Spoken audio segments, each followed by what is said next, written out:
ओम शांति। आज 12 जुलाई 2021 की मुरली में बाबा ने कहा, मीठे बच्चे, बाप जैसा निरअहंकारी और निष्काम सेवाधारी कोई नहीं। सारे विश्व की बादशाही बच्चों को देखकर खुद वानप्रस्थ में बैठ जाते हैं। आज की मुरली का प्रश्न, बाप का कौन सा पैगाम तुम्हें सारे विश्व को बताना है? उत्तर है, सभी को बताओ कि तुम दुख हरता सुख करता के बच्चे हो। तुम्हें कभी भी किसी को दुख नहीं देना है। तुम सुखदाता बाप को याद करो, उन्हें फॉलो करो तो आधा कल्प के लिए सुख धाम में चले जाएंगे। यह पैगाम सबको देना है। जो इस पैगाम को जीवन में धारण करेंगे वह 21 जन्मों के लिए माया की बेहोशी से छूट जाएंगे। गीत है आज का, हमारे तीर्थ न्यारे हैं। अब सुनते हैं मुरली विस्तार से। ओम शांति। मीठे मीठे रूहानी बच्चे इस गीत का अर्थ तो समझ गए। हम आत्माओं का वह बाप है, मुख्य है ही आत्मा। अभी तुम बच्चे जानते हो, हमारी आत्मा परम पिता परमात्मा के सम्मुख बैठी है।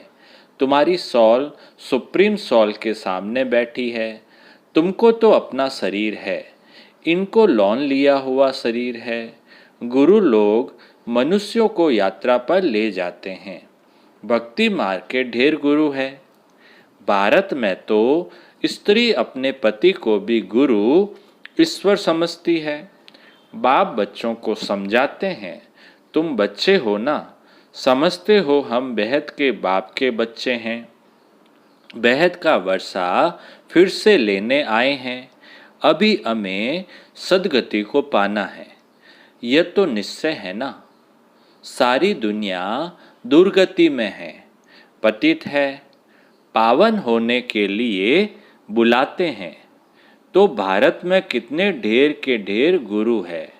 कोई को 100 फॉलोअर्स, कोई के 500, कोई के 50 भी होते हैं, कोई के लाखों करोड़ों भी होते हैं। जैसे खोजों का आगा खां गुरु है, कितने उनके फॉलोअर्स हैं, कितना उनको रिगार्ड देते हैं। फिर भल कुछ भी करने वाला हो, लेकिन उनका मान कितना है। बाबा कहते हैं, आगा खां का कितना मान है, भले ही वो कुछ भी करने वाला हो। भक्ति मार्ग में गुरु अनेक है, फिर वह भी नंबरवार होते हैं। कोई की कमाई पद्मों की होती है, ठीक है ना, किसी किसी की कमाई तो बहुत होती है। आगा खां की कमाई बहुत है, उनको हीरो में तोलकर दान किया था उनके शिष्यों ने। एक तरफ हीरे, दूसरे तरफ उनका गुरु। हीरे दान करते हैं, कितने हीरे होंगे। आजकल सोने में तो बहुतों को वजन कर देते हैं। दूसरा प्लेटिनियम होता है, वह सोने से भी ज़्यादा कीमती होता है, वह भी वजन कर दिया था। गुरु का मर्तबा देखो कितना है। ऐसे गुरु लोग तो ढेर है। अब इस सत्युग को तुम क्या कहेंगे देंगे। उनको वजन करेंगे, हीरे वजन कर देंगे। उनका वजन हो सकता है, उनका खुद का ही वजन नहीं है। शिव तो है ही बिंदी, उनका वजन तुम क्या कर सकेंगे। यह तुम्हारा गुरु कितना वंडरफुल है, सबसे हल्का, बिल्कुल ही सूक्ष्म है। तुम्हारा गुरु एक है। तुम जानते हो, शिव बाबा तो दाता है। भगवान कभी कुछ ले नहीं सकते, वह तो देते हैं। ईश्वर अर्थदान सब करते हैं, तो समझते हैं दूसरे जन्म में इसका एवजा मिलेगा। कामना तो रखते हैं। अब यह तो है बेहद का बाप, इन जैसी निष्काम सेवा कोई कर नहीं सकता। निष्काम सेवा भी कैसी है। बच्चों को विश्व का सुख धाम का मालिक बनाते हैं। बाबा खुद थोड़े ही विश्व का मालिक बनते हैं।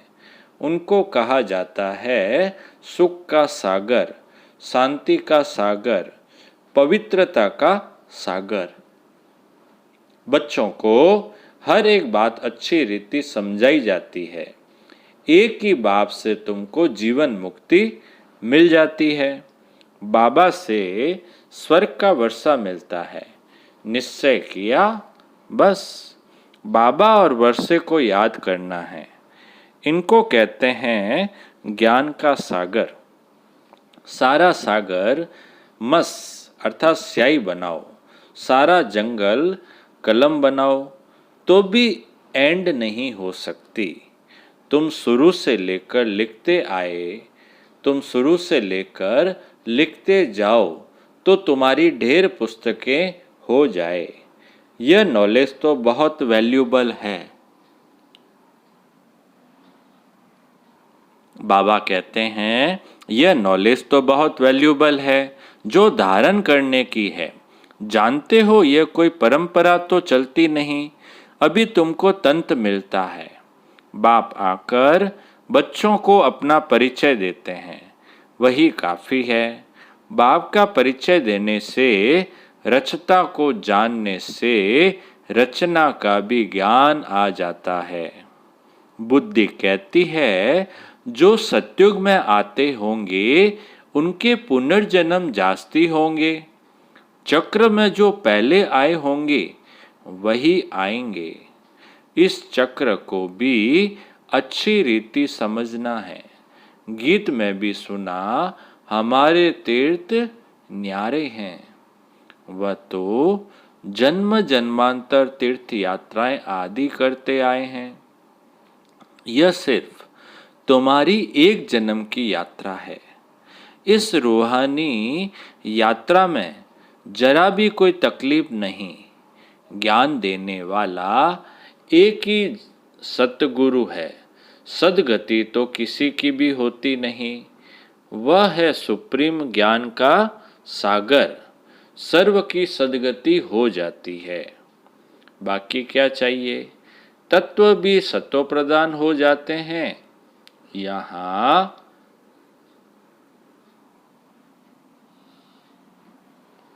बाबा कहते हैं यहाँ तमो प्रदान है तो वायु आदि भी ऐसी ही तमो प्रदान होती है।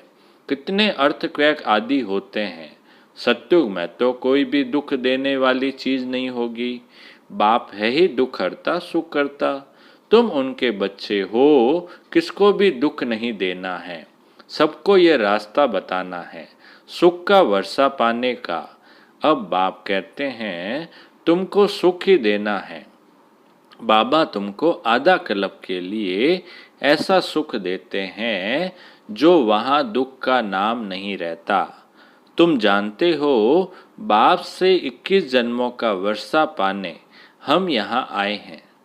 तुम स्टूडेंट हो ना, तुम्हारी दिल में है कि शिव बाबा से स्वर्ग का सुख लेते हैं तो सब दुख दूर हो जाएंगे। बाबा हमको संजीवनी बूटी देते हैं सुरजित होने के लिए। फिर 21 जन्म कभी मूर्जित नहीं होंगे।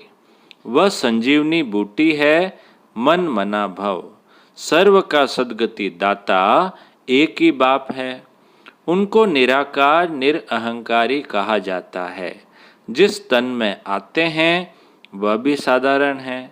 बाप कहते हैं dear children, I am your obedient father. बड़े आदमी हमेशा ऐसे लिखते हैं। बड़े आदमी हमेशा ऐसे लिखते हैं। I am obedient servant. अपने को श्री कभी नहीं लिखेंगे। आजकल तो लिखते हैं श्री श्री फलाना। आप ही अपने को श्री श्री लिखते रहते हैं। वह बाप है निराकारी निरअहंकारी। अब तुम उनके सम्मुख बैठे हो, जानते हो वह हमारा बाप टीचर सतगुरु है। बाकी तो सब भक्ति मार्ग के अनेक गुरु है।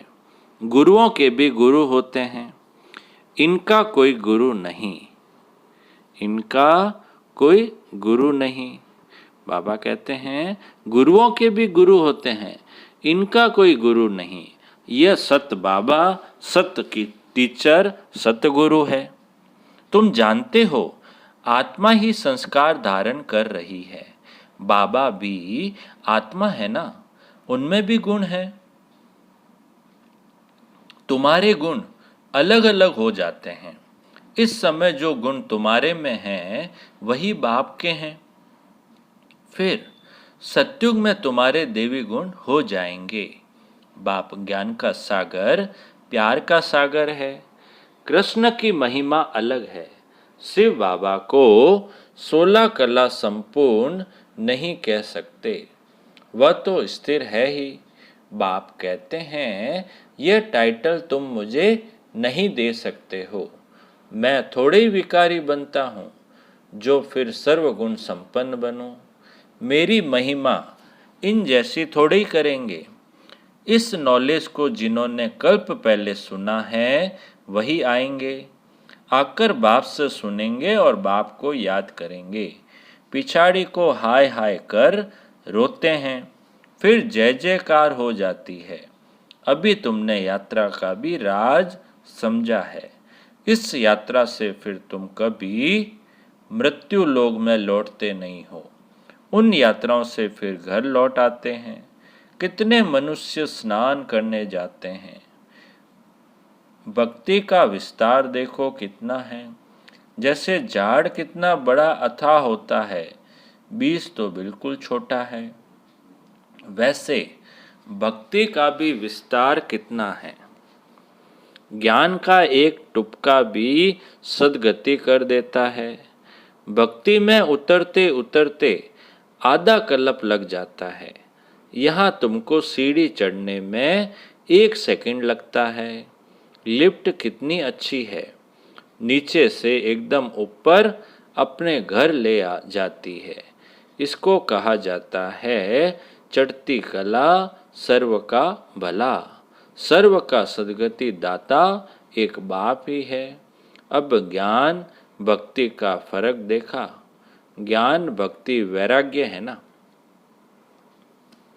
सन्यासियों का है हद का वैराग्य। बाप ने समझाया है वैराग्य 2 प्रकार का है।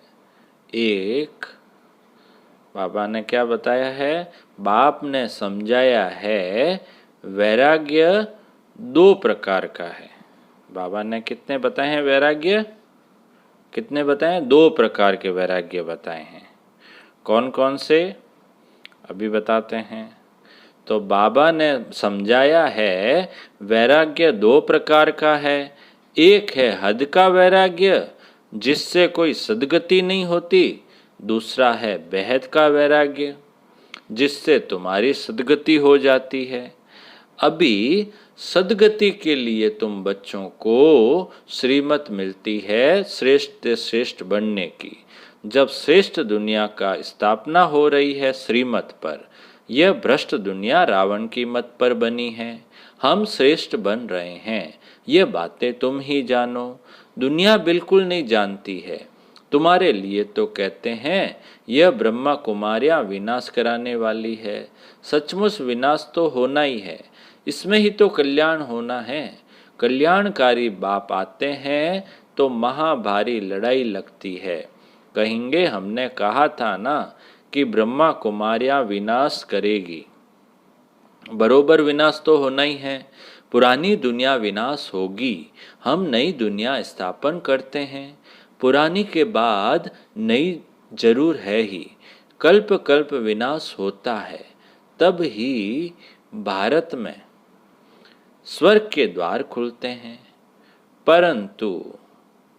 परंतु वे लोग समझे कैसे? आगे चलकर बहुत समझेंगे।